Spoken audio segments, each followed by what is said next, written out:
Excellency, this is my first question to you. 365 days after government, what have you been occupying yourself with since you left government house? Well, thank you, Albert. Yes, yesterday marks exactly 12 months, 365 days since we finished. And I can't say anything without first thanking Edo people again. Thanking them for the opportunity to serve for the 8 years I served. It is a rare opportunity. It's one I'm grateful to God for, and I'm grateful to the people of Edo State. And I know between me and my God, I gave my best and I gave my all to Edo State. I knew a day would come when I would no longer be governor. So I'd always planned for that day. So once I stopped being governor 12 months ago, I felt it was time to begin to focus and take care of myself, my health, and many things I could not, focus on or handle the 8 years I was in office. So the last 12 months, I've taken time to just check my health. And thank God, things have been good. For the first time in almost 20 years, my blood pressure is now regular. And, Wow.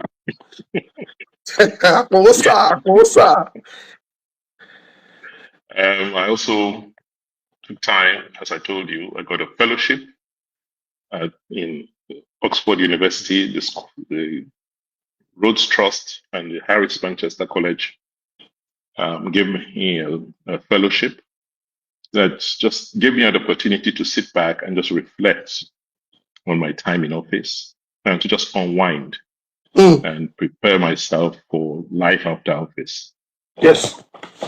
Yeah, the first phase of that finished in July. And, out of that, I've taken time out to begin to reflect on what to do with myself post office. Okay. One of the things that I have come up with is to document my experience in office, to write books, particularly on our achievements, policy implications of what we did, so that those coming after me can learn from what we did, what we achieved, mistakes we made, so that they can correct, they can have the experience not to fall into the same, or to be able to overcome some of the issues that challenged us while we were in office. So those, I'm getting the manuscripts for those books ready now. It's a lot of work. It's a lot of research. That has kept me very, very busy. I think for every leader, for everybody who has had the opportunity to serve, it is important that you share your experience with people, particularly those who will come after you, so that they can also learn and not make the kind of mistakes they shouldn't make, but also build on what you have achieved. That is what we don't do much of in Africa. And that's one of the things I am just emphasizing, that I'm writing on, education, what we met, what we did, the challenges we faced, and what we achieved. We're looking at, a variety of other policy areas, how we mobilize young people, how jobs, focus on jobs. We're looking at culture, how we use culture as a basis for economic transformation. We're looking at the civil service reforms. Those are the things I want to emphasize before talking about, politics. Eventually I'll write about my memoirs, about, my activities in politics in Nigeria, but that's not immediate. Let me just, first, before I forget, gather my documents together, gather my papers together, and begin to write and put together my thoughts on how things can be better for our people. Your Excellency, That is a good one, and I'm very sure that our people watching today are going to learn from you. From my experience and the few times I've spent with you, Your Excellency, there is no minute that I spend with you that I don't learn. That's why sometimes when we have a private discussion, I say, Your Excellency, this is I'm digesting. Why don't we just make it public so others can also digest the same thing? Because I enjoy speaking from you and I learn from you. Your Excellency, my question number 2.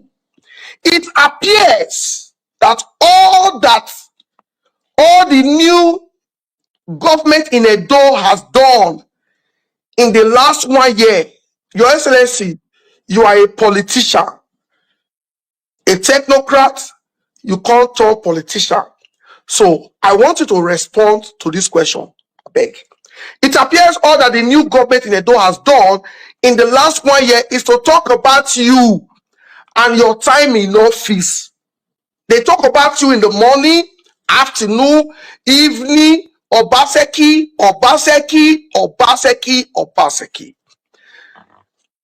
How does that make you feel that you have served the people?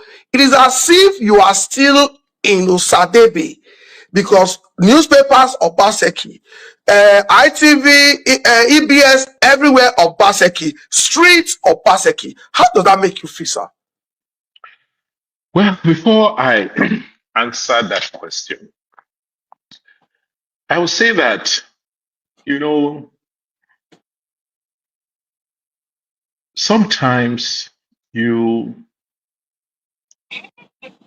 just find yourself in a situation you just thought you never imagined will be. Mm. I thought that 1 year after office, we would be building on what I left behind. You see, the purpose of politics is to get political power. And in the process of politicking, you go into contests with other people and ideas. And if you are lucky or you get into office, then you now have the power to use, you now have the politics has now given you the power to now set out to do what you had hoped to accomplish. So the purpose of politics is to get power. And the purpose of power is to use it either for good or evil. Mm. Political power can be very transformational. You can use political power to bring people from nothing to greatness. You can also use political power to bring great things and rubbish them. And unfortunately, in Edo State, I have not seen us use political power to lift our people from where they are to the next stage.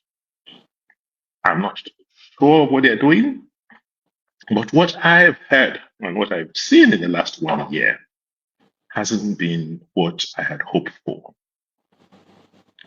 I had hoped that anybody in office, in power, as political power, anywhere, including Edo State, will use that power to better the lots of the people. And one way is to, look at what you have met, look at the good things in what you have met, and build on those good things. The ones that you think are not good enough, you repair them.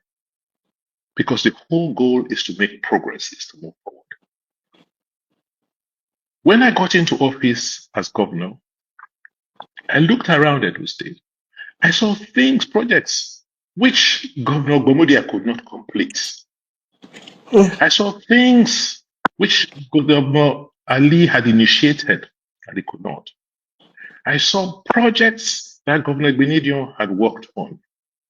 I saw projects my immediate successor in office had also worked on. The ones that I felt had potential, I built on. I refurbished, rebuilt schools that Gomodia had, initiated.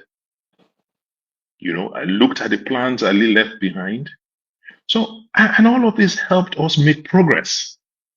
So I was hoping that the people who take over from me would also build on what we have done.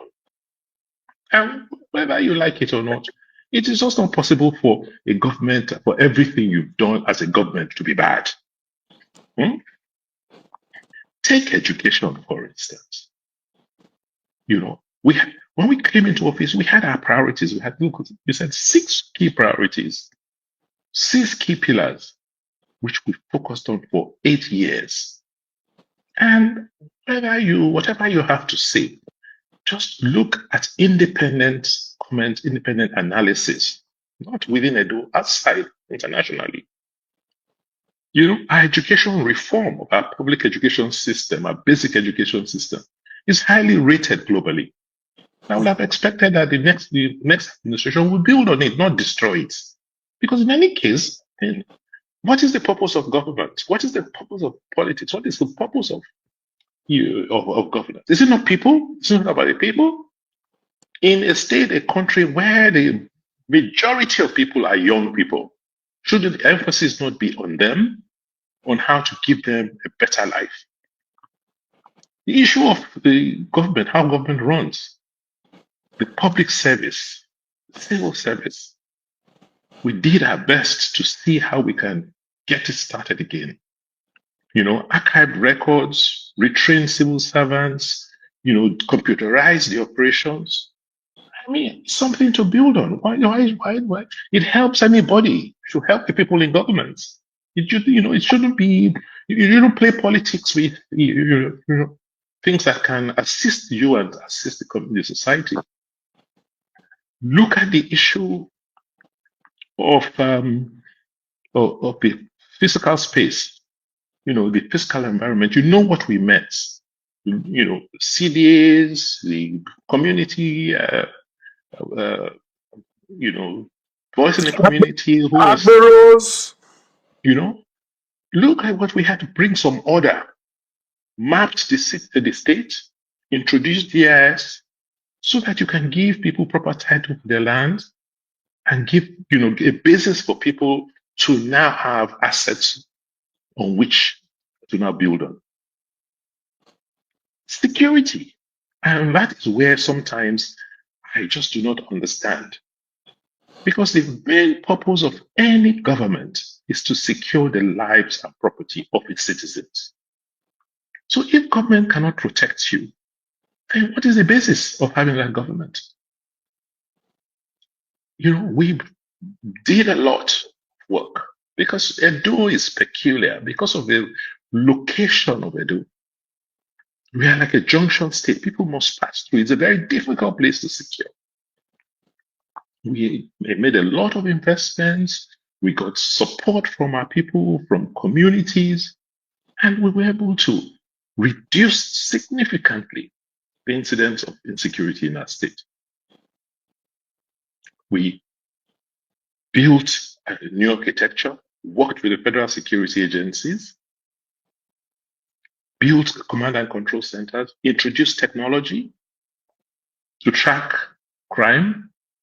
The security information database, which we left behind, I do not know why they didn't build on it. Because with that database, you'll be able to review, incidents and take proactive action. So, I can go on and on and on. We had left something. Even if you say it wasn't a state of the art, it wasn't ideal, why not build on it? Because if you build on it, it will make your life and work easier. In today's world, two critical initiatives, assets which the whole world is pursuing today is technology. People are building data centers, and you can't build data centers without electricity. Look at the initiative of trying to get people to come and invest in electricity in Edo. Why kill it? You need it. Obaseki is out. I'm here in Europe. I'm here in America. There's electricity where I am. So if you're not happy with one, why not add another? Why destroy what you met? Even if it is going to help you. We build fiber optic networks around the state. Every local government is connected via fiber optic cables. You need it to govern. So I'm confused. It's confusing me. It's confusing you too. I'm confused, honestly. I don't understand why. You will not do something to help yourself, help the people. So, so to answer your question, I'm not a happy person. I'm not happy with what I see. I just see that, that where, more than even when I was in office, things are a lot more difficult for our people. I get calls every day. People can't feed. People don't feel safe. There's too many kidnappings.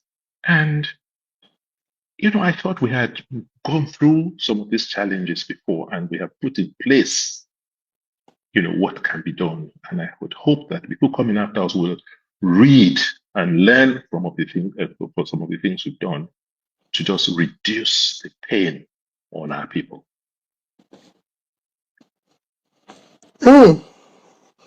Your Excellency, that's my third question, Your Excellency.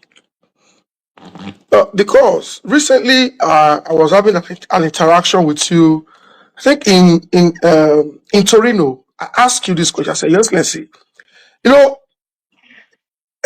each time I see, sometimes me say they pity you, Your Excellency. I asked you this question in Torino, Italy. I said, Your Excellency, how do you feel seeing what you built? Like these guys are deliberate to wipe out anything Obaseki built. You told me, you said, Yeah. Go on. You told me, you said, well, you have tried to reach out to some people that you believe are still close to the system and say, why destroy? Why not build on these things? But you said it's just a phase that if they destroy, we will build. Now, my question to you is as if, since you made that comment, they are now on a destruction spree. So, usually, what do we need to do now to own and defend and protect those legacy projects? I get a lot of comments from our people, and I think we must now begin to sensitize our people that except they step up, because a lot of the work that was done was not for me or members of my cabinet as individuals. We did it for the people. When we build roads, when we build a system in place, when we reform the civil service, it is to serve the people. So the people must realize and understand that it's about them.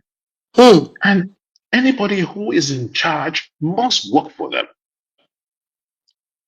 We as a government try to work for our people.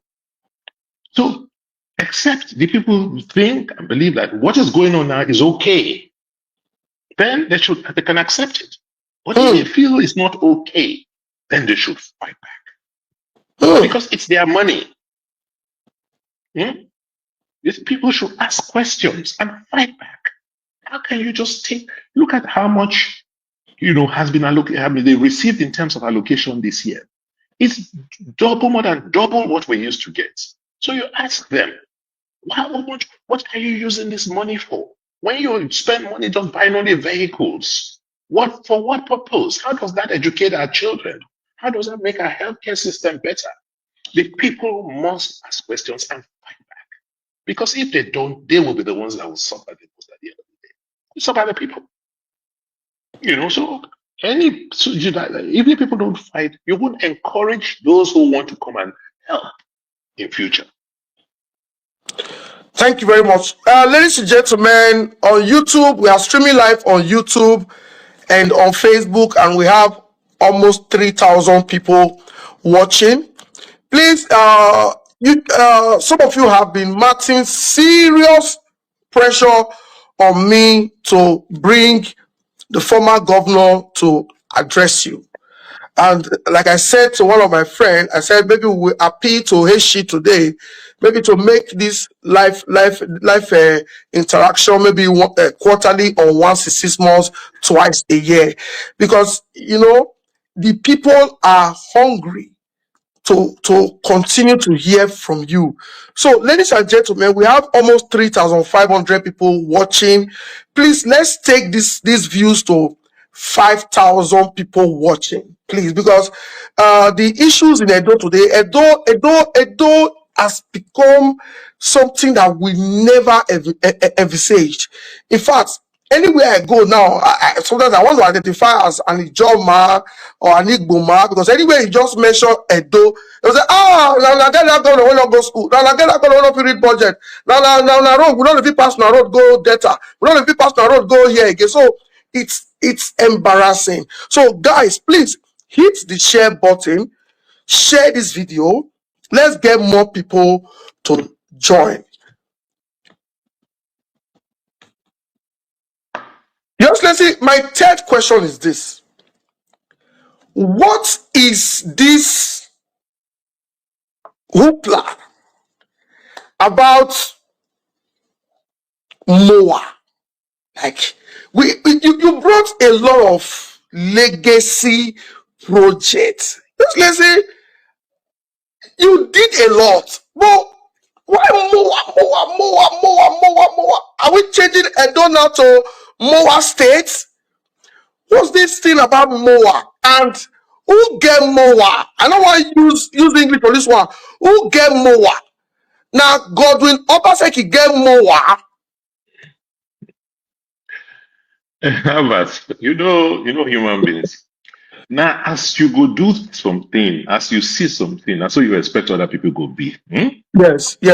Right. So you need to understand, start from that standpoint. So when you see someone when they say if you do something for other people, if you do good for society, anything when you do, go say, you're supposed to do it for himself. So when that kind of person or those kind of people see something like that, they will say, oh no, it's not possible. How somebody go just all this money come, you just use them for the people to build this kind of thing. No, it's not possible. It must get angled.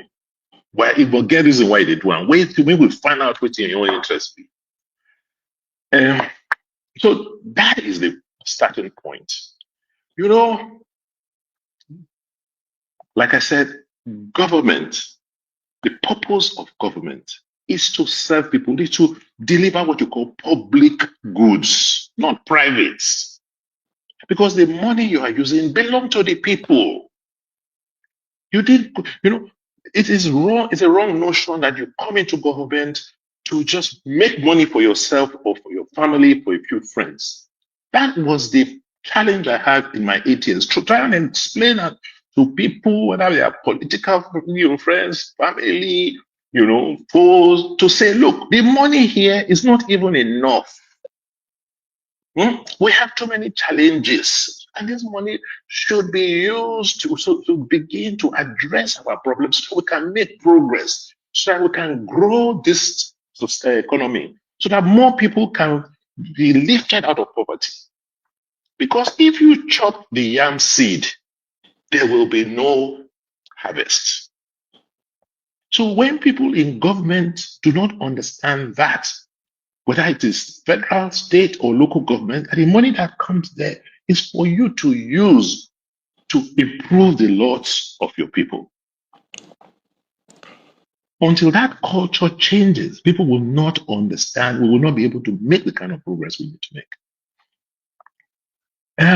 I've heard several things said about MOA, Royal Museum, and it's really unfortunate that people who should know better are the ones driving this.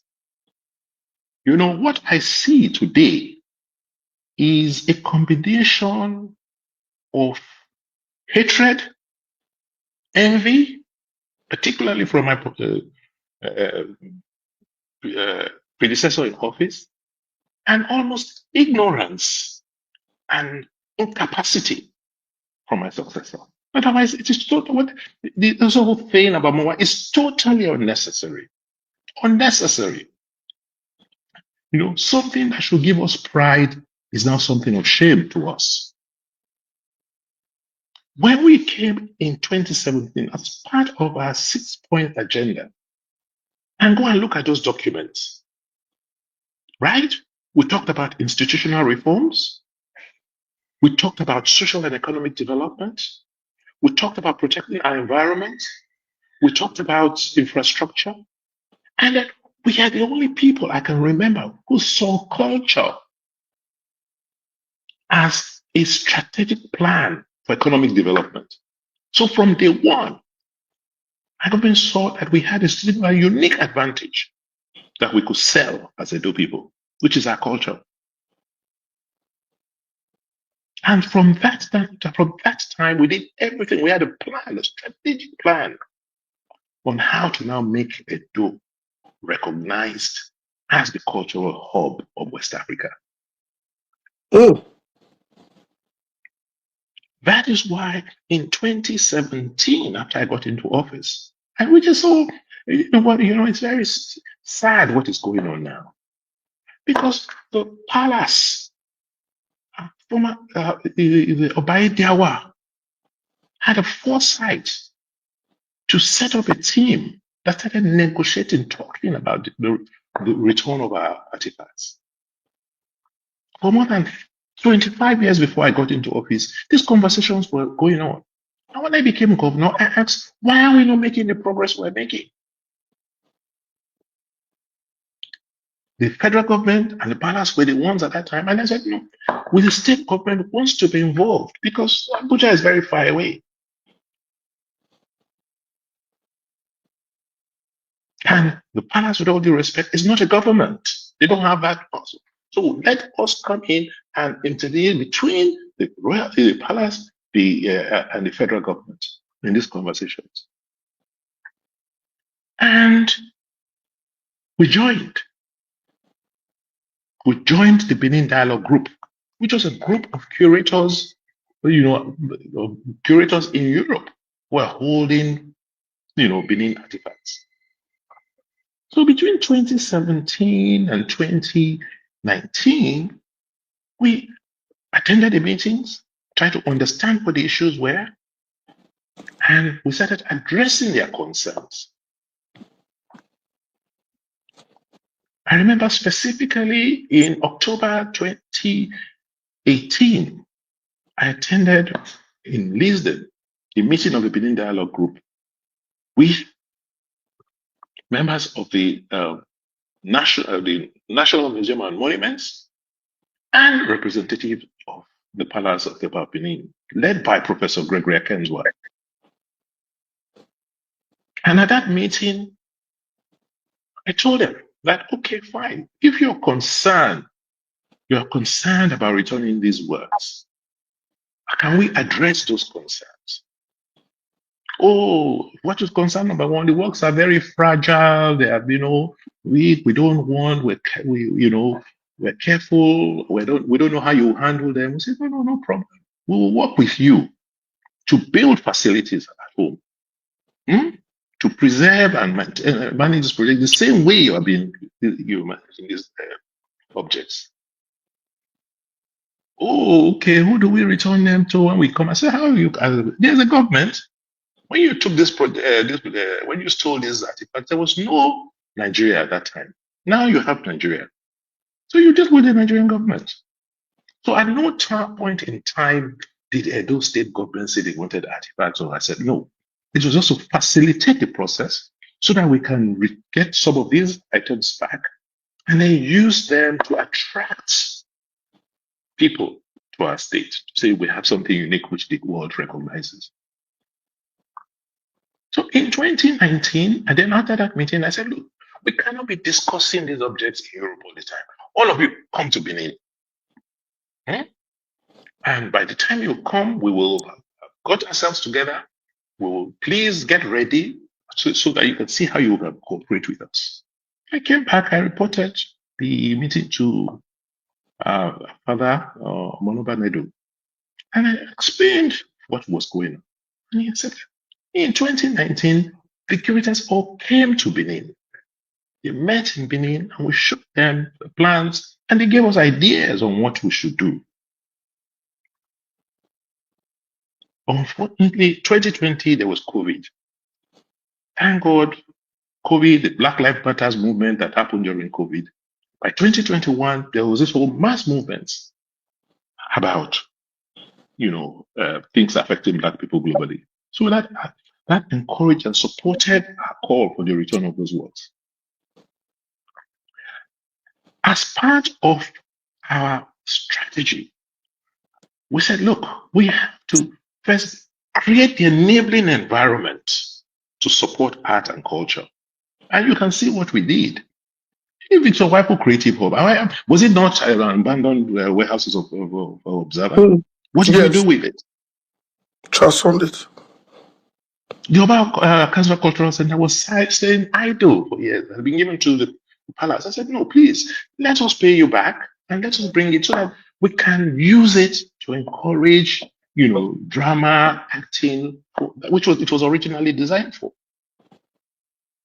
And I don't know whether you still have it. There's a plan for, the whole cultural district as part of the Benin Master Plan. Yes, I have it. Yes, it's on the screen, sir. Okay. That is the Benin Master Plan, part of the Benin Master Plan, the cultural district for the Benin Master Plan. And if you look at it, right, it was supposed to be a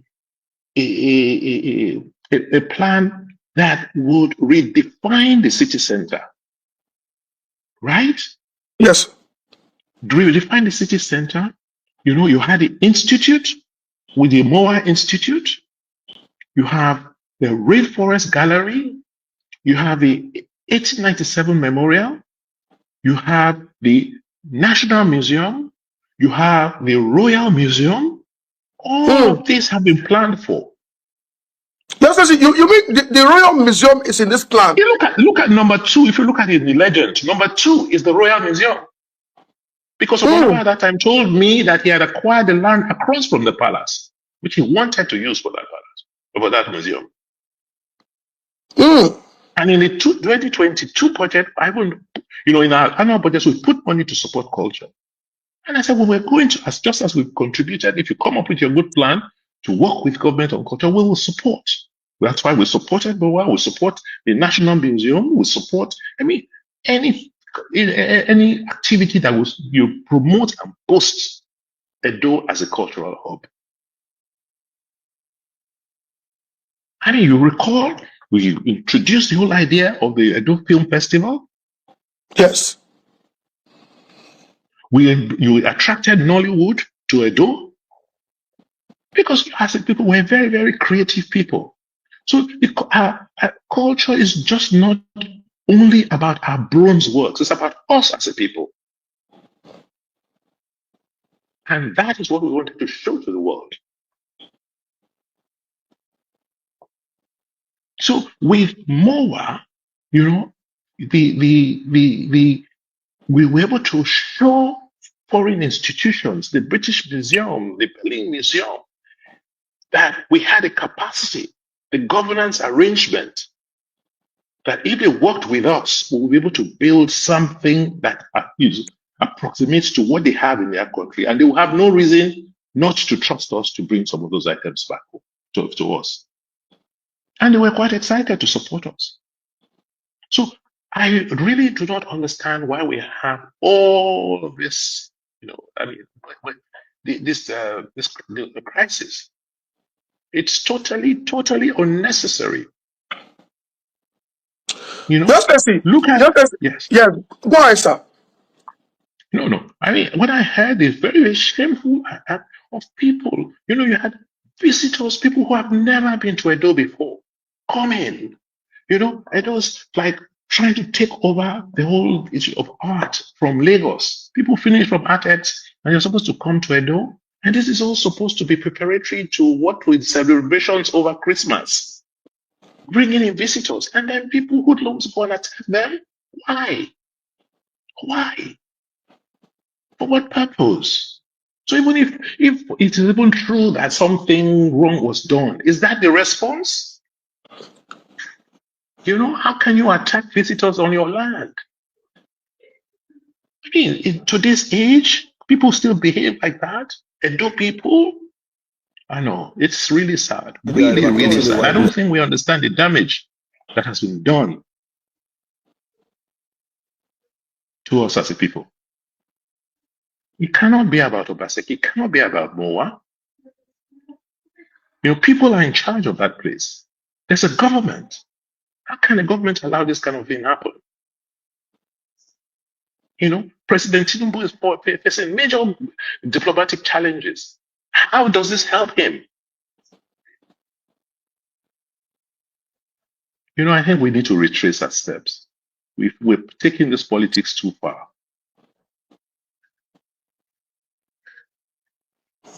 Yes, Nancy. One of the areas that I want us to touch on this more, yes, let's see, is the narrative out there that the plan for Moa was originally Benin Royal Museum. That you changed it from Benin Royal Museum to Edo Museum of West Africa at Moa. Later, you removed the E. Now, what we have is Museum of West Africa Act. Yes, can you clear this part? Because this is where our people are really getting sentimental. Like, you said you were going to build museum for Oba, you not build. You said you want to build Edo museum, you not build. Now you can't turn out to private museum. That you took what is supposed to be Oba to build for Oba to build a private museum.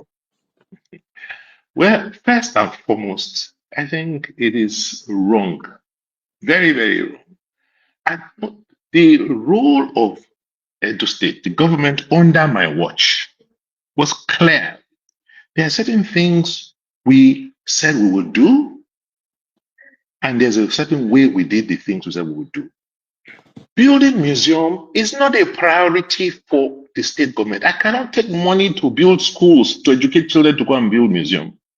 What I will do is to use that money, create an environment, and those people who know how to build museums, who can raise money to build museums, I will collaborate with them to build the museums in my place. Right? Yes. Moa, for instance. Moa has raised over how much? 30 million euros. Does Edo still have that kind of money to put a museum? So why would I say I want to go and build a museum? If I have that kind of money, I won't use it to build museums. I'll use it to build schools. I'll use it to build technical colleges. But if someone says, look, I can raise this amount of money, but we want you to show that you are going to support, that you will support this initiative. Give us land. Give us a supportive environment. Put some small counterpart money to show an interest so that tomorrow if it come, it's not only our money that will, as if they knew this kind of thing will happen. We do that. The National Museum, even the federal government this state government, did they not take money to go and support UBTH? Is it not a federal institution? Did they own it? Did they change the name? No. So when people talk like that, they just nonsense. It's absolute ignorance. At no point in time did we say that. We carried the palace along. And then we say, look, we will have more say. If we have something which represents the federal government, state government, and the palace, they see us as united to, as we're dealing with these Oyibo people, they will see us as one. And they won't have any excuse. And these Oyibo, they try to play divide and rule. Many of them don't want to return these items. So they will be looking for cracks.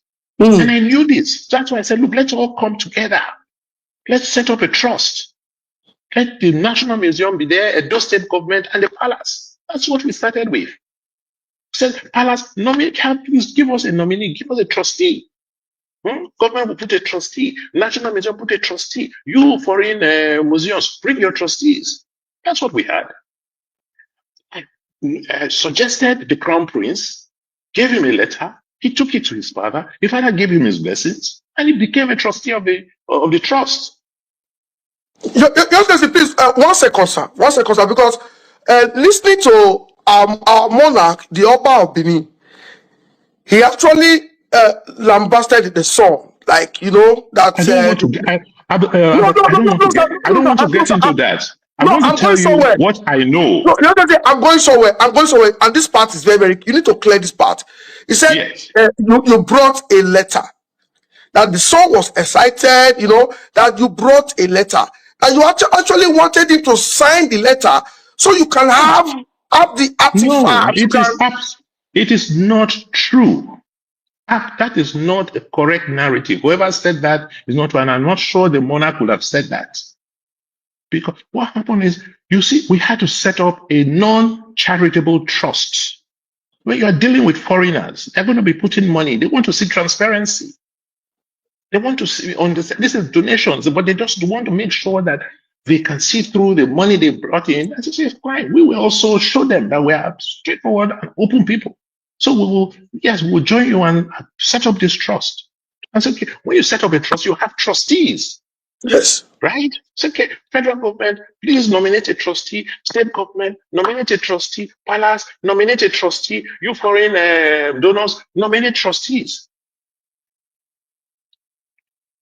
That was at that point. She wrote. I said, okay. Being a young, very intelligent man who can quite let the crown prince represent. Have you be the trustee from the palace, and give him a letter. Appoint him as trustee. I gave him a letter suggesting him as trustee, and there was no objection. There was absolutely no objection to become a trustee. That's all. And this was just a trust for setting up this institution. Hmm. And so at the point, when at a certain point, all this misinformation, I will just call it misinformation, became so high. And when the young man, we all went to Germany to the Humboldt Museum. That was where this whole thing had hit its peak. And I don't know what happened internally, and the monarch was not happy. But we've tried to appeal to say, look, this is what it is. And they then said, no, they didn't want to be part of that trust. I said, okay, if you don't want to be part of that trust, what do you want? He wants to have his own royal museum. I said, no problem. We will support. The more the merrier. And I understand that he then acquired land opposite the palace. Yes, remember. And we then said, we will contribute. A committee was set up. And it's very intriguing because I've not heard from any member of that committee. Their meetings, what they decided, how they decided, what the cost of the museum was going to be, the plans, the drawings, because before we even gave the approval of land or support to MOA, we demanded for all of these documents. MOA is not my own. Just like many of the other things we invested in are not ours. But as long as it was going to be bringing good to Edo State and supporting and growing the economy of Edo State, it was incumbent that the government should support them. Government money alone cannot develop the state. In every part, government money is just a lever, just what you use to leverage monies from the citizens. Government does not have more money than the people. Just let's see. At what point did it change from a MOA to MOA? And why? As far as I'm concerned, I am not on the trust of the, I'm not a trustee of MOA, right? My role as government is to support institutions. What they call it, whether it is MOA or something else, what is my business about that? Is it my own? That's their own internal decision.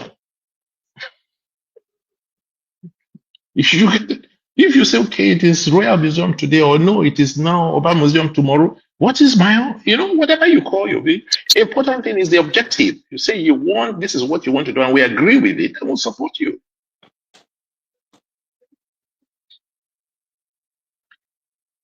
When they said to me, oh, they wanted a museum of West African arts, because I understand.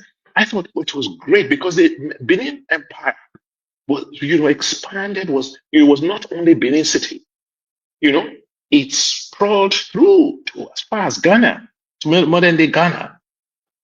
And for me, if you think about it from a marketing standpoint globally, it makes sense. Someone in America, someone in Australia, who understand that, oh wow, there's this vision that represents West Africa in a place called Benin City, right? So it makes sense to me that, look, wait a minute, rather than being small and just constraining ourselves to one, to Edo or Benin, make it look expansive so that you can attract more interest, attract more resources to it. Is it not? The important thing is that it is located in Edo State. In Edo State. The benefits are going to be enjoyed most by Edo people.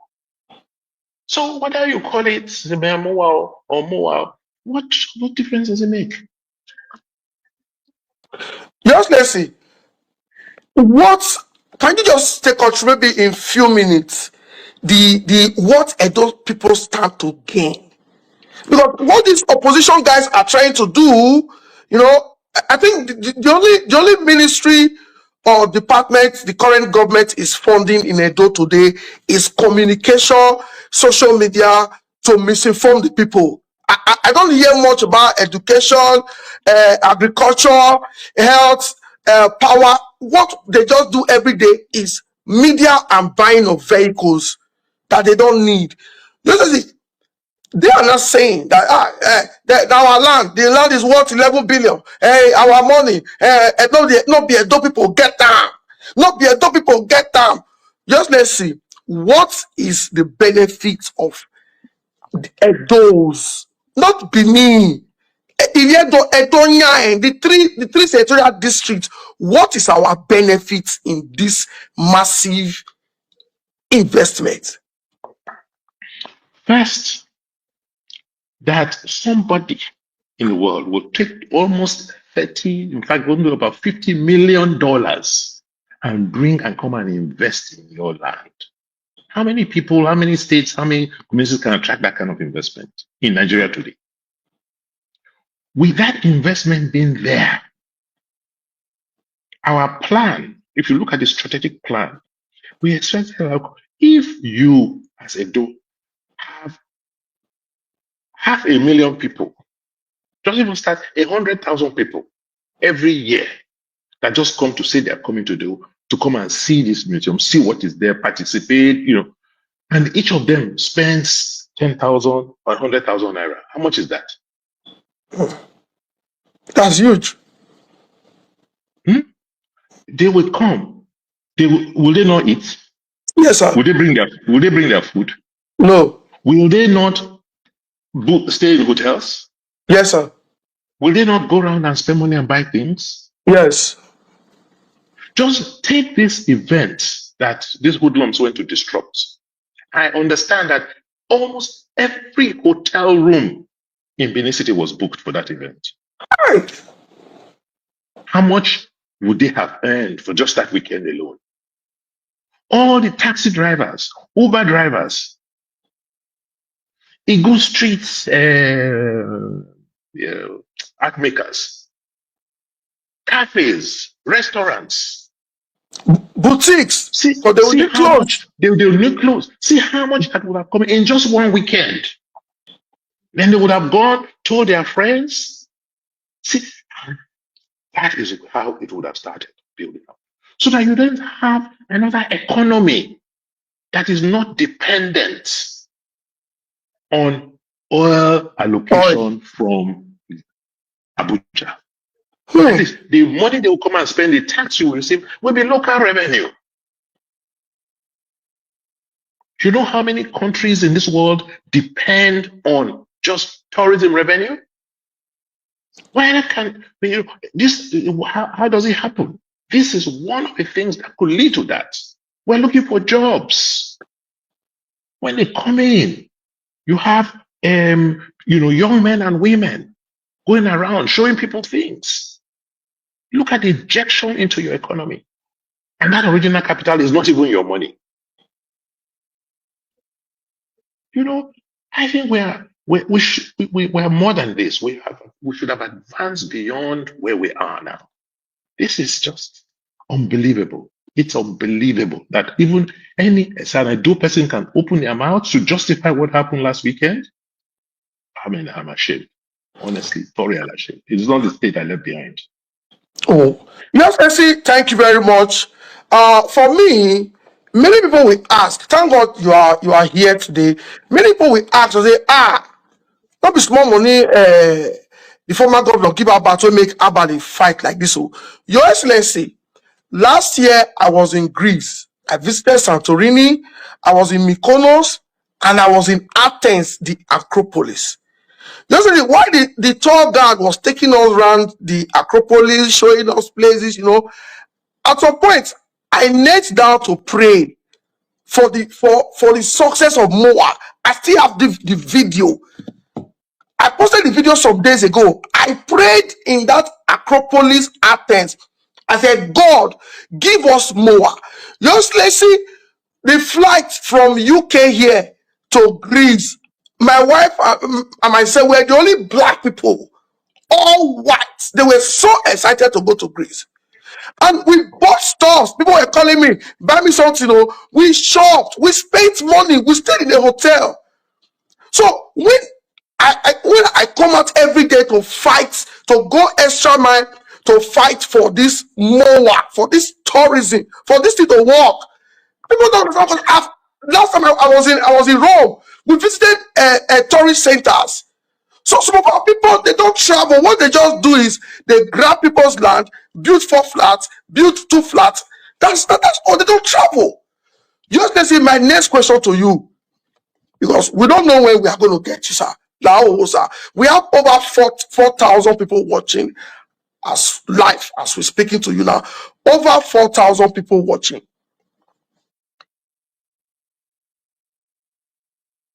People are trying to call in. Please, you cannot call it today, but you can send your questions. We have 2,600.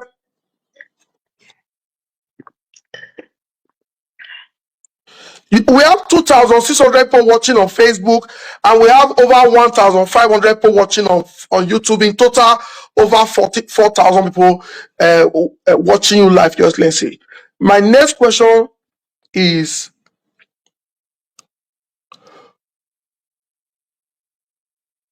okay, why does the palace appear to be, with all due respect, I respect the palace, I respect the crown. I want to know, Elamo Gutsuwe, I'm from the palace. Why does the palace appear to be so bitter with you? I don't know if you want to respond or you want to just ignore this question, but I see that fight. I see that bitterness against Obaseki. What happened? I'm surprised. I'm not aware that they're bitter. I believe they are. Maybe you want to find out from them why they are. No, we want to know if there are. No. If there are things you did that maybe we are not aware of. Like I said, I'm not aware of any bitterness because until I left. But are you aware that you were addressed as one Hitler? I don't know if you saw that video. Your name was mentioned. Well, it's unfortunate because even if there's bitterness or there's, for me, but I don't think, I don't know why, and I don't even know why it should be expressed that way, because leaders must be able to express themselves and carry themselves in a certain way. So I've not seen it. I'm hearing from you. If it is true, then it's really unfortunate. So there's no basis for there's no basis for any bitterness. Thank you very much. Next question. Did you replace a functioning hospital? Because they said if who know where not a ghost see museum, that is what this boy. There's this young boy who owns a tailor shop in Abuja called Kazim. That's what he keeps saying. People know where now they want to go museum. Did you demolish a functioning hospital to build more?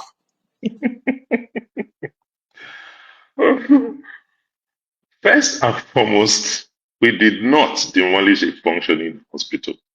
Okay. We demolished, somewhere that was derelict that used to be a hospital.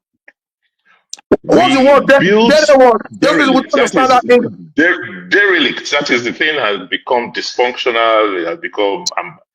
When we got there, most of them were abandoned buildings. Okay. Yes, there was a hospital there, but post-COVID, we decided to build, a world-class hospital, not just build a whole hospital, create what you call a medical hub, like we have the education hub. So if you go to Stella Obasanjo, and this is where, this administration, I'm sorry to say, I have never really tried to address them, but the action they've taken about the health of our people, let me be kind and say leaves so much to be desired. Because the Stella Obasanjo Hospital, which we rebuilt, if you go there today, and I challenge them, they should get Edo people, not just independent people, to go with them, open up the place and see what you have there. And they've locked up for 12 months, have the best laboratory in the South. It has an MRI machine. It has CT scan. It has an ultra-modern, mortuary equipments, which this government has suddenly abandoned. They refuse to pay the contractors. They are focusing on the administrative building that will house Ministry of Health. The hospital is ready. We signed a management agreement with the best hospital group, Cedar Crest, owned by an Asian man. They terminated it. The health insurance arrangement we put in place so that ordinary Edo people can afford the kind of quality health care, they've abandoned it. And I'm saying, why are you doing all of this? Why are you punishing Edo people? What have they done wrong? For 1 year, you shut down a hospital, you refuse to open it. Even the power supply, you cannot run a modern hospital today without reliable energy. We built a substation there from Osiomo. Now you have terminated the arrangement with that. How are you going to power the hospital with generator? This wickedness is not good. It is not good. Even if people did not vote for you, don't treat them like this. Try and win them. Maybe they can consider voting for you in future, but treating them like this is not right.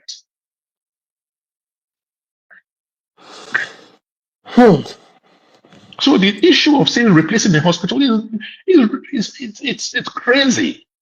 Crazy. People should be talking about how people could have, we're so wicked to now and not allow a world-class hospital to open and function. Now I hear they are now pilfering and stealing some of the equipment there. Why would you do this? Why? This is wicked. It's not good. You're not doing Obaseki. You're punishing the Edo people.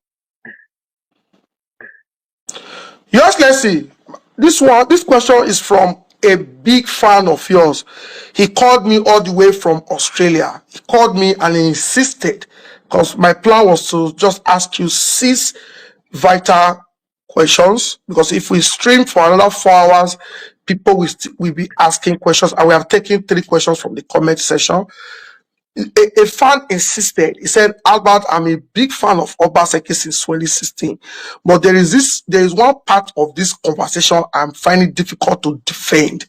I know you don't talk, Crusoe don't talk, Obele don't talk, Shedra don't talk, Bale don't talk. Please ask Heshi. He said, did Mowa usurp Benin Royal Museum donation? Do when we go back, Yaya Abe Mowa. That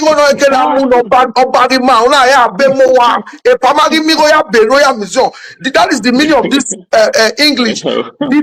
Did Mowa usurp Benin Royal Museum donations? First and foremost, thank God he's in Australia. Yes, sir. If the Australian government or any entity that can, in Australia wants to give money, you mean they will not read? They will not understand the purpose for which they are giving the money. First, I cannot defend MOA because I didn't join them to go and raise money. They went out to independently raise money. When they asked the Edo state government for their own contribution for support, we gave them, right? So I cannot defend MOA because I didn't go around working with them asking for donations for them. No, they did. But the quality of people who gave them money are not stupid people. The German government, Ford Foundation, Mellon Foundation, these people control billions, so they will not know who they are giving what money to or for what purpose. It doesn't, I mean, for me, I know that until I left office, I did not receive one piece of paper. I've never seen a letterheaded paper for the Benin Royal Museum asking for anything. I've not seen a plan for the museum. But in spite of that, we're still ready to support because it's been promoted by our monarch. So if they've sent anything, if they had any requests, if they had any plan, let them share it. And let the people see that, oh, truly, they didn't support, something from the palace, and, let them show it. I've not seen it. Maybe it exists somewhere, but I have not seen it.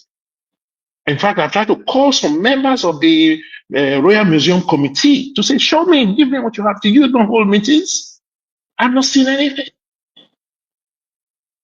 So how can you now claim that something that was meant for Royal Museum for the public, we give it to somebody else? Is that possible? How can that happen? How can it happen? In one of the videos they are circulating, I think it was one of these your end of year Alagodaro, where you promised to support the royal palace to build the museum. Why did you not fulfill that promise? Well, I didn't. The promise was still outstanding till I left. There was no letter, no request. You don't give somebody, it's government money. For me to disburse, there has to be a request, right? Yes. There has to be a plan. You say, I want to build a museum. This is the design. This is how much it will cost us. This is the contribution we are looking for. There's nothing of the sort. There has been no requests, no design I saw. I won't ask Barrister Ugie, my SSG. I said, call the palace. Where is their request? Okay, even if they don't have, let them send us an account number. Let's send some money to them so that they can have some money to prepare these documents. I made that offer in 2023. Is the monarch aware of this push? Is the monarch aware of your push? Just don't take my words from it. Call Barrister Ugie and ask him. He was the SSG. Ask him. And if the Accountant General is bold enough, he will confess that it was in my office. I said, what is going on with this? Because you know me, I check on everything, on every project. So at no point, we've never seen a design. If there's a design, they should show. That's what I'm saying. But I can go into the files and show you the designs, I show you the requests, and the update reports that MOA used to send to government every quarter. Oh.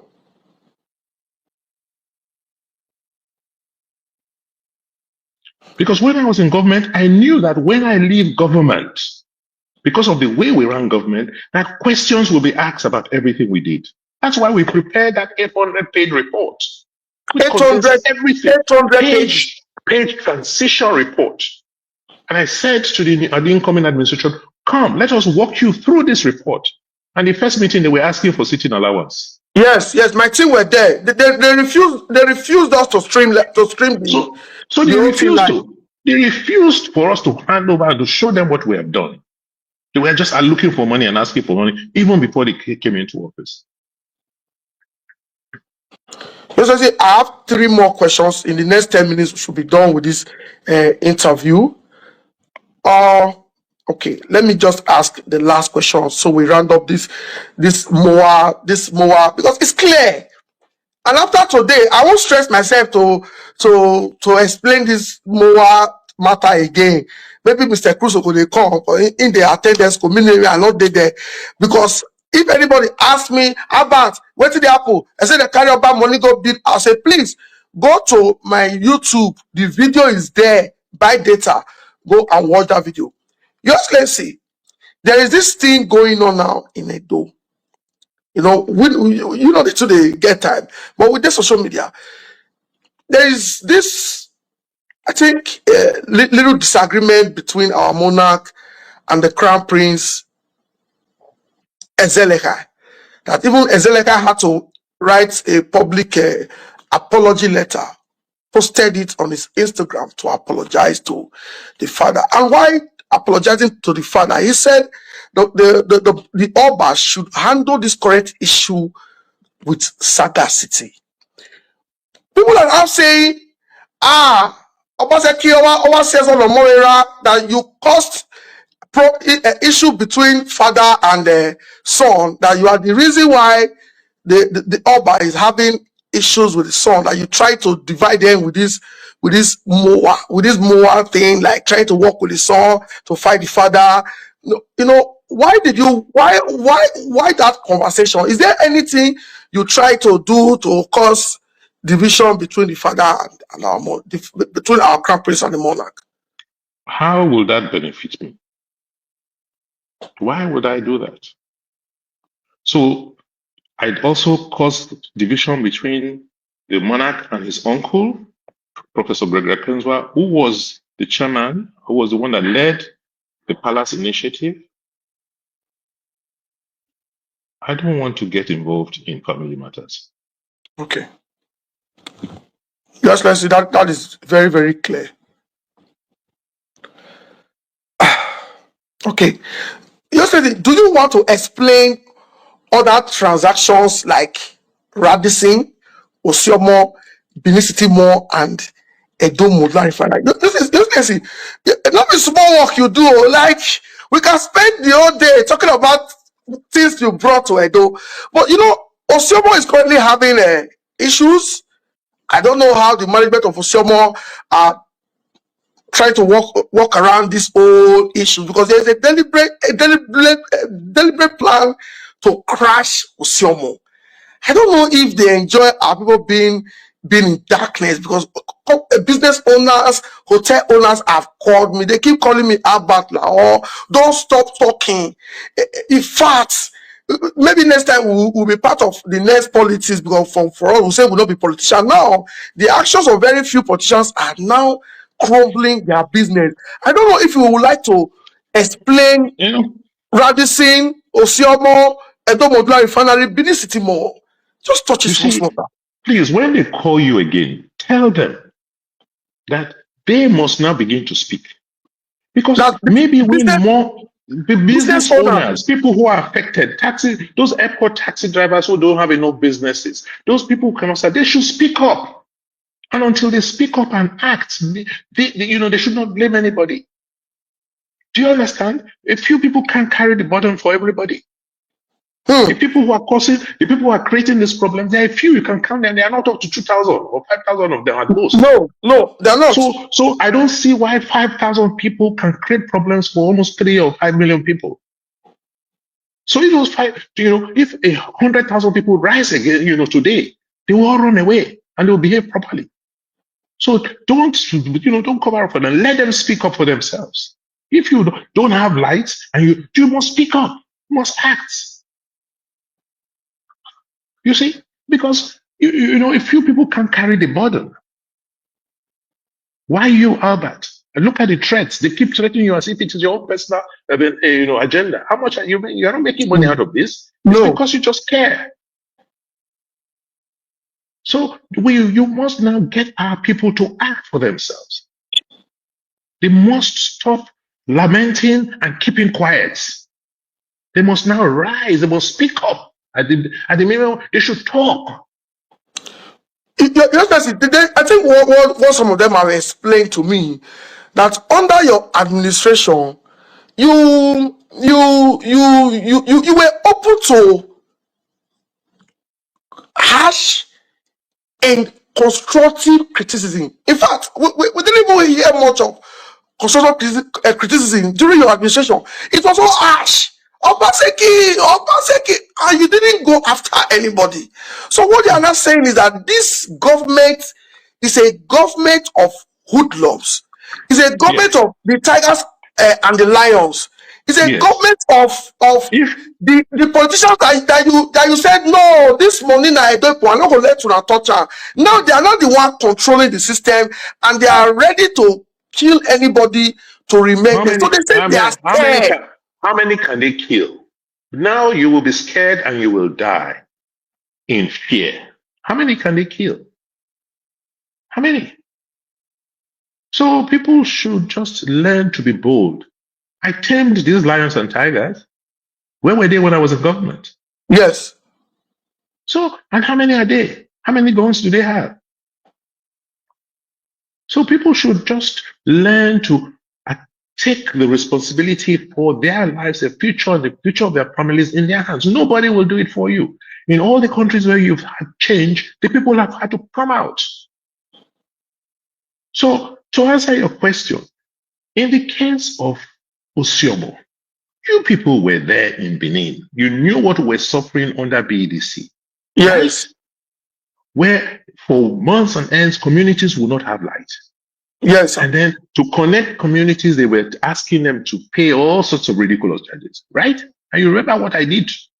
But what is more important, we then signed what they call a power purchase agreement with Osyomo. We didn't give them put any money. The investors in Osyomo came and to say, look, if we generate power, will you buy? This is our tariff. And I did the calculation. I said, it's cheaper for me to buy these people's power than to be spending money on generator. And we say, yes, we will buy. We signed a power purchase agreement. When we signed that power purchase agreement, BDC then took them to court. And I had to go to Vice President Shibajo at that time. I said, look at what is going on. I don't have light. Somebody else says he will give us light. Yeah, the person, BDC is not giving me, he's not allowing other people give us. That's why we started to fight BDC. I said, no, you must allow them. They say they own the whole territory of Edo State, and nobody else can come in there to supply power. And they were not supplying power. That was why we had that confrontation. And you remember? Yes, when you walk them out of your office, BDC. Yes. So we supported Osyomo to say, we will buy power you generate. We'll give space and build, we extend your transmission lines. And we, government, will take at least 5 megawatts to start with. And by the time I was leaving government, our demand was almost 15 megawatts. And I said, but nothing is, for me, if BDC say they have come back, right, them, and they should compete. They should both supply power. And that way you now know that you will have certain 24 hours power. If this one is not serving you, the other will serve you, you will switch. Why kill one for another? How does that help you? And then I hear now that, because there are things we put in place. Without electricity, you cannot. Take the government offices, for instance, right? How will civil servants who are working on the 10th floor of any of the building, Palm House, or how will they be able to go to their offices without electricity, without elevators? I hear that you can't even pump water into those buildings, so they cannot. How can you have ICT? How can you have Wi-Fi? How can you have broadband without electricity? Is it today, to this day and age, you'll now be buying diesel for generators? We had to scrap all those generators from government. By the time we did the numbers, we found that it just made sense to support private initiatives. And before I left, another group had come. They had turbines. They had about a 45 megawatt turbine in Benin. They were looking for gas. And I was actively working with them. Another different to say, yes, let us see how you can get gas so that you can, because the more electricity we have, the more industries that will come to Edo State. They keep talking about who owns ownership. Even if somebody owns it, does that not bring food for everybody? Yes. So I think for me, it's just first the wrong focus. You talk about Radisson. By the time, from the day I was inaugurated in my first term, Protea, which is like a 3-star hotel, was began to be sold out, right? The flights coming to Benin full. So each was, you are building a museum, you are bringing in all palm oil investors from palm oil, MPDC is expanding. So you can see that the city, the state was beginning to see a revival. How can somebody be flying from Europe to say he's going to see a museum, and when he gets there, doesn't have a hotel of standard to stay? Does it make sense? No. So for us as government is to also encourage, create an environment for people to. We saw an opportunity with an abandoned project. We took it on. That project cost us only 2 billion, right? The Radisson was only 2 billion. Today, after they devalued the Naira, because Edo State government didn't go into own, we just went into encourage it, start it, and sell it to a third-party investor. We really had raised the money and look, give us at least 20%. So for only 2 billion, we have 20%. The loan and everything, we said we took over all the responsibility and liability. So when they are making us, I'm saying, I don't know where you guys are coming from. So is it that you don't want a 5-star hotel? What? So is it that the real cash you put in was 2 billion from Treasury? And for that, you have 2 billion. And the valuation, when you finish, that hotel will be worth over 50 billion. So that is the height of finance. That's my work as an investment banker. They can't do that. So I'm not expecting them to. But you can't, you just, I don't know why, whether it is envy, I don't know whether it's an inferiority complex. I just don't understand why they should do this. It is so unnecessary. People have brought in their investments. You want more people to bring. When you treat the people who have invested this way, others will not come. And when you don't have investments, you don't have enough money to run your state. There will be no development. So, I can go on and on, whether it's the oil palm. I'm surprised they didn't say I own all the oil palm too. Oil palm farms too, right? Or what else did we invest in? The technology firms that we invested in, So my own is like, let us stop being afraid. Let us understand that you only die once. As we say, all die and die, right? But you will not sit down there and allow hunger kill you because of somebody's action. You force the person to do what they're supposed to do, right? So if a brand decides not to be responsible, force him to be responsible. If not, then you know what, take the action you need to take. Do you get it? But don't let them behave as if everything is normal. They're doing so because people are just accepting it. If people don't fight back, they will not correct their course. Your Excellency, in the next 5 minutes, we'll be done with this interview. You have done so well today. Friends all over the world, we have over 4,200 people watching on YouTube and Facebook. And I know that for the next miserable 4 years of the B7 governor, he doesn't have the capacity to attract this kind of audience. We have journalists watching from all over the world. We have different people. I'm very sure they are watching us in government house. They are watching us in government house like World Cup. Their party chairman has said they have no gear, they have no brake, and they have no sense. I'm very sure their party chairman has said they have no gear, they have no brain, and they have no sense is watching. I'm very sure the vindictive Adam Soshomole, who wants to encourage this government to destroy everything you built, is watching. Friends all over the world. I think when Aishi said we should fight back, we have started by constantly engaging these people online. You see what we are doing now? We are pushing back. We are fighting back. If we didn't fight back the Moa thing, the man for not carry bulldozer and go there because he doesn't know what is there. He cannot build. He can't build. So he's always let me destroy since I cannot build. So Your Excellency, when we come out, then we just touch these two areas. Your Excellency, you are currently doing a thank you tour, meet and greet to interact with your people. The question some persons ask is, why is he remembering us now? Why not do the meet and greet when he was in office? Why is he doing this tour now? Does he have political ambition? Does he want to be senator, president? Why, Your why are you doing the tour? We have over 4,000 people watching, and these people definitely are also waiting to participate, to be part of your tour. Albert, like I told you when I started this interview, for 8 years, it was non-stop action, right? I didn't have time for myself to do much, right? And you recall 2020, that election, Togba, what people did for me, for us, across the world. Edos came out and they stood their ground, supported and we won a re-election, right? And between then and when I finished office, I didn't travel. I couldn't go out to meet them, right? And that's not who we are. I'm not an ungrateful person. So now I have the time. I think I should it's not too late to go and say, I appreciate you. Now I don't need anything from them again. I'm not seeking another election. So this is why I'm going around to say, look, Wawese, your struggle was not in vain.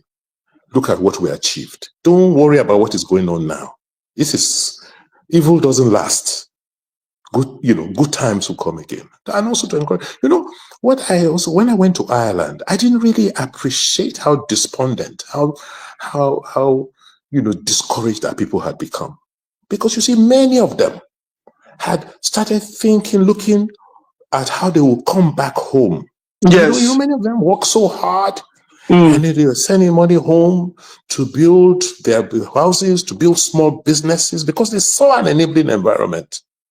So many of them had already made plans that within 3-5 years, as they finished and they trained their children abroad, they are coming back home. And I was seeing what is going on at home. And, the kind of, lack of security and encouragement to businesses at home.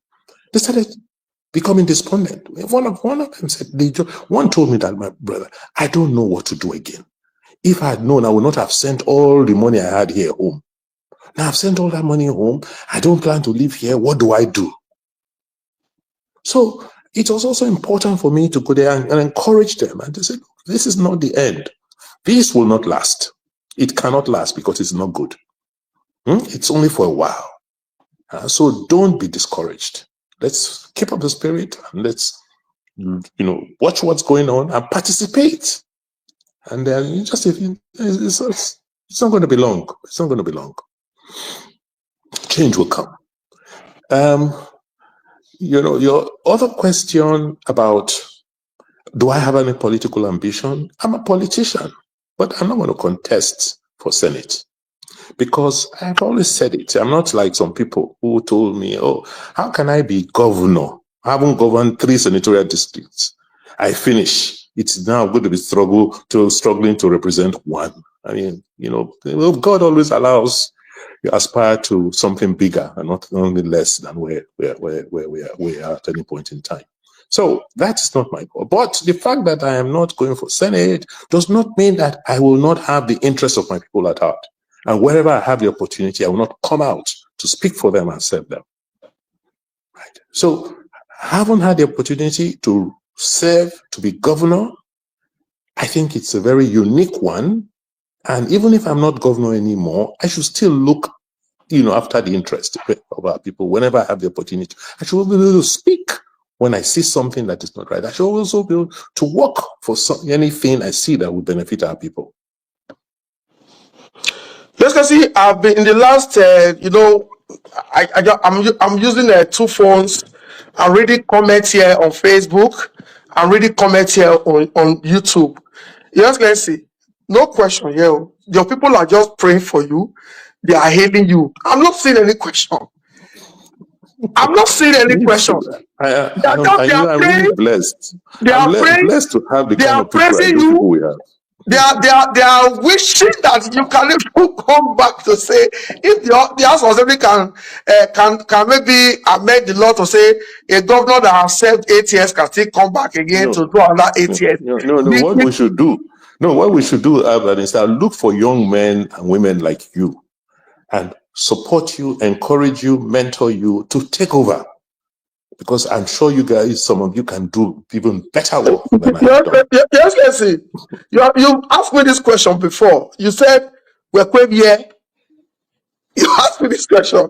The other question, and you said, you don't ask more. They say, why are you doing this? Why are you passionately fighting for your people? Thank God you are here. Yes, do you know what they are saying out there? Hey, that is how that for them, that is how they see life. It's all about money. They don't see beyond, they don't see the greater good. So don't be discouraged. So friends all over the world, you just heard from our Ghana. He said, people like me. And people like me are out there. See, in 2015, I know they do social media before. I was on this Edo political platform, reading Izeyamu people fighting Oshomole. I just said, okay, let me start adding my opinion. At least I know what they're going for Nigeria. And so I did find my way doing social media. I never planned to be doing this. So friends all over the world, I encourage you, start speaking. I don't want to be the only popular person on the door space. Some of you are more intelligent. Albert, yes. Let them start speaking. Let them start getting involved. Yes. It's people like you, people who believe, who are ready to work for their people, that should come and represent us. Not what we have now, where we have cash and carry representatives at the local and state levels. Elections are coming soon. Let people that we want to see more public-spirited community representatives, people who represent our community, come out to serve our people. It's not about money. Money will come later. You understand? Yes. It's more about service. There's no greater good than service. Thank you very much, Your Excellency. Let's see. And don't wait. I have more than baby. We know we have what we have today. According to my brother Joseph Bale, he said we have a gang. We don't have a government in Edo today. Imagine a state where you have Jared Tedebe as a party chairman who says their government, they have no gear, they have no brake, and they have no sense. Let's see. Maybe today, because they are watching us, the governor threatened that anytime I enter Nigeria, he's going to send me to prison, that he wakes up at night to watch me, that he learns from me. And this is my organ, this is my mentor, this is my political father, this is the man that I look up to. Please, sir, Okolo says he listens to me and he learns from me. Please, sir, in 60 seconds, I beg, as your son, can you advise these people in 60 seconds? Just as a father, you're their father. It's unfortunate. I just don't have any access because even the Apollo, I've never met him. I've never been in a room with him. I only seen him. You have never met? I've never met Apollo in my life. So it's hard to. I don't even know. I don't unfortunately have those links with them to even advise. But from for if they are listening, and it's like, it's all about our people. It's about our state. It's about the future of our state. Tomorrow, when you are no longer there, you will be asked questions. What did you do for the people? That is what, and the time you are spending in office is so short relative to the rest of the time, by the grace of God, you'll spend alive. So you will be called to answer. So just understand that tomorrow must come. So please stay back, reflect, be much deeper. Don't carry another person's hatred. Don't carry other people's problems. Focus on your own. And it is whatever you do or achieve or accomplish, that posterity will judge you on. 4 years is a very short time. And when you leave office, that is when you will see many of the things you did not know. And it will be too late to say, oh, had I known. So my own advice is like, please listen more to your critics than to those people who come around you every day and are hailing you, because they have much more to offer you. I listened. I mean, I was criticized heavily, but I learned so much from that, and that was why I was able to do the things I did. And then nobody knows it all, and it's always good to rely on other people. And finally, you must ask yourself every morning, where am I going? Where am I going? Am I on the path to where I'm going? If you are not sure, sit back, call people who you trust and ask, are we where we are supposed to be? What are the people saying? Don't think you know everything and the people are stupid. Because when you leave office, you will then realize that the people are not as stupid. Ladies and gentlemen, His Excellency, the immediate past governor of Edo State, Godwin Obaseki, will be in my city, the beautiful city. Your Excellency, have you been to Leeds before? Not yet. Not yet. So now your people, they bring you come Leeds. Yeah. When Mr. Crusoe came, he said Leeds is a very beautiful city. And I know you will attest to that tomorrow. And our people are waiting to receive you. On Sunday 16, we will also be in Manchester. Your people in Manchester, they're also coming out en masse to receive you. Your Excellency, I know you've been asked these questions in all this tour. Let me ask again, because we still have over 4,300 and something people watching. Do you regret? Because I know you supported your friend, a very intelligent man, which we know say, if now our guy as well, he may go download the government house today. If for too sweet, now not that you order something from Amazon, Temu not deliver. What they deliver, what is different? What we ordered is not different from what they gave us. INEC. Do you regret? Because some people say, not gonna go support it, sir. Not be Obaseki say it must be ESA. It must be ESA. Do you regret supporting ESA people to save? Edo is one. Oh. Edo is Edo. Benin is Edo. Esan is Edo. Akoko Edo is Edo. Afema is Edo. Oma is Edo. Right? So you cannot say that, why did you support one type of Edo person over the other? I have always said it. Edo is the only state in Nigeria that is named after one ethnic group. We politicians would like to divide each other as a basis for when we are struggling for political power. We'll say, oh, no, this one is this one, is that one, is not from our tribe. Then when it comes to your tribe, you'll say, no, it's not Akota, it's from that family. When it comes to your family, you say, no, it's not this woman that gave birth, So they will always look for ways to divide us. Because that is that's how they're constituted, to see how, they're always competing for power and they'll use anything. So Edo is one. Edo must remain united. What we have here in Edo today is how do we put our best forward, right? And Edo has good people from every part of Edo. Akoko Edos have brilliant people, Benin have brilliant people. So it doesn't, I have no regrets that, to build a united Edo, we must make sure that we get every Edo person to participate and feel that they're Edo, that they can be governor of Edo any day.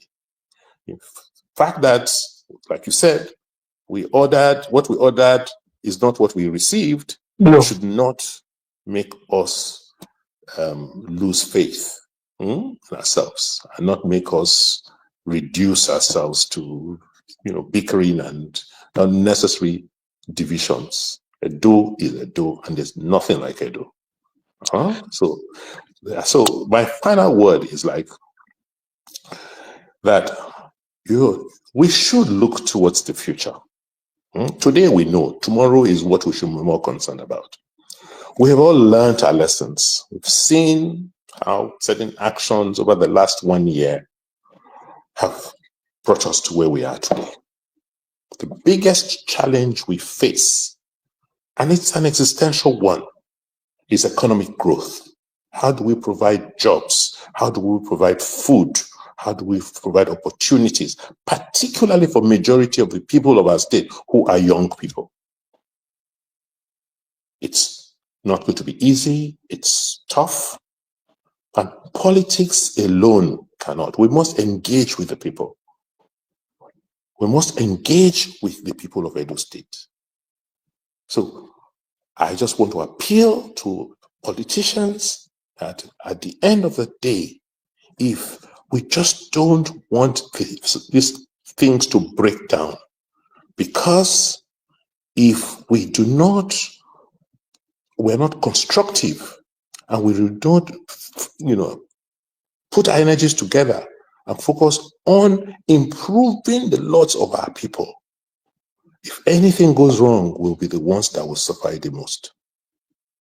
We will suffer the most. I don't think we understand how bad things are, and that we just pray that our people don't snap.